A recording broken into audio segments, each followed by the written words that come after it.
Alléluia. Que Dieu nous bénisse. Bien-aimés, voilà une question encore à laquelle nous allons répondre. Sur la base de la grâce, chrétien, as-tu le droit de pécher? Écoutons cette parole dans le Romains chapitre 6, le verset 11 à 14. Ainsi vous-même, regardez-vous comme morts au péché et comme vivants pour Dieu en Jésus-Christ. Que le péché ne règne donc au point dans votre corps mortel et n'obéissez pas à ses convoitises. Ne livrez pas vos membres au péché comme des instruments d'iniquité, mais donnez-vous vous-même à Dieu comme étant vivants de mort que vous étiez et offrez à Dieu vos membres comme des instruments de justice. Car le péché n'aura point de pouvoir sur vous, puisque vous êtes non sous la loi, mais sous la grâce. Alléluia. Bien-aimés, vous êtes non sous la loi, mais sous la grâce. Quand nous disons que nous sommes chrétiens, nous devons lire la Bible et comprendre effectivement ce que Dieu nous demande de comprendre. Nous devons méditer la Bible pour voir comment nous devons vivre cette nouvelle vie. Parce qu'on attend trop de choses aujourd'hui. Des prédicateurs de la grâce, mais qui ne savent pas réellement ce que c'est que la grâce. Alléluia. Donc regardez ce que nous venons de lire tout à l'heure. Il dit, au verset 13, ne livrez pas vos membres au péché comme des instruments d'iniquité, mais donnez-vous vous-même à Dieu comme étant vivants de mort que vous étiez, et offrez à Dieu vos membres comme des instruments de justice. Car le péché n'aura point de pouvoir sur vous. Pourquoi? Puisque vous êtes non sous la loi, mais sous la grâce. Alléluia. Le verset 15 dit, au verset 23, il dit, quoi donc? Écoutez, Paul est en train de répondre, il dit, quoi donc? Pécherions-nous parce que nous sommes non sous la loi, mais sous la grâce? Et Paul lui-même répond, loin de là. Vous comprenez? Loin de là. C'est-à-dire que ce n'est pas parce qu'on est sous la grâce que nous devons faire ce que nous voulons. Gloire à Jésus. Il dit, ne savez-vous pas, quand vous livrez à quelqu'un comme esclave pour lui obéir, vous êtes esclave de celui à qui vous obéissez. Soit du péché qui conduit à la mort, amen, soit de l'obéissance qui conduit à la justice. Vous comprenez?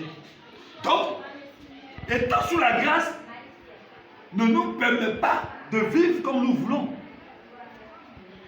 Vous comprenez? Puisque il dit que même si on n'est pas sous la loi, cela ne nous amène pas à nous livrer au péché. Parce que c'est pour le péché que Jésus est mort à la croix. Pourquoi alors avons-nous ce droit-là? Donc nous n'avons pas le droit de pécher. Nous n'avons pas le droit de prendre plaisir au péché. Parce que Jésus a déjà tout payé. Alléluia. Vous comprenez? Ça, c'est la doctrine des Nicolaïtes. Les Nicolaïtes disent quoi? Étant sous la grâce, on peut vivre comme nous voulons. Vous comprenez? Voilà. L'immoralité sexuelle n'entrave pas le salut. Et nous constatons aujourd'hui combien de fois des hommes même de Dieu, c'est disant des hommes de Dieu, sont plongés dans l'immoralité sexuelle. Puisque le Seigneur a dit que quoi? Si nous divorçons et que nous nous remarions, selon sa parole là, en dehors de l'infidélité, nous commettons l'adultère. Le problème, c'est de l'immoralité. Mais des hommes de Dieu même le font aujourd'hui. La polygamie aujourd'hui, dans l'église, cela est justifié.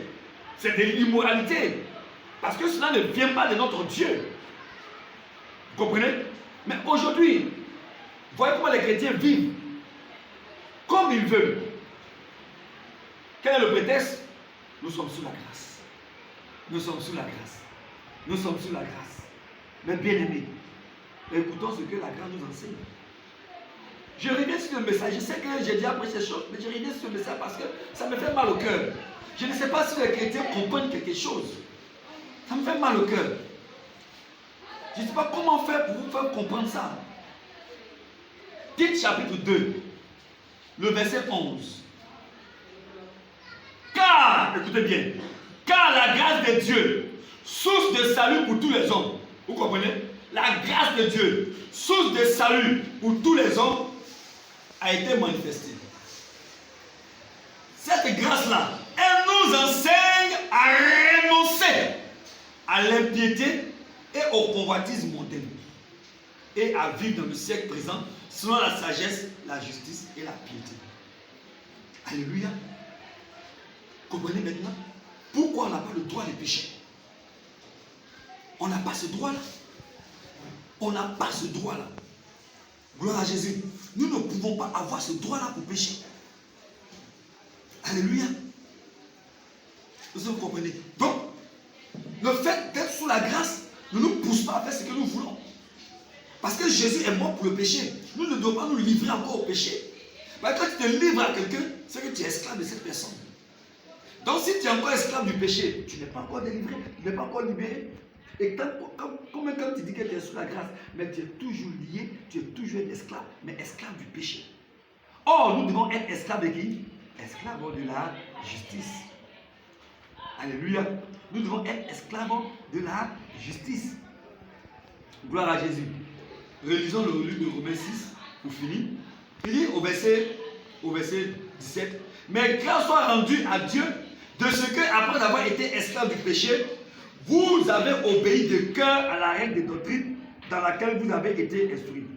Ayant été affranchis du péché, vous êtes devenus esclaves de la justice. Alléluia.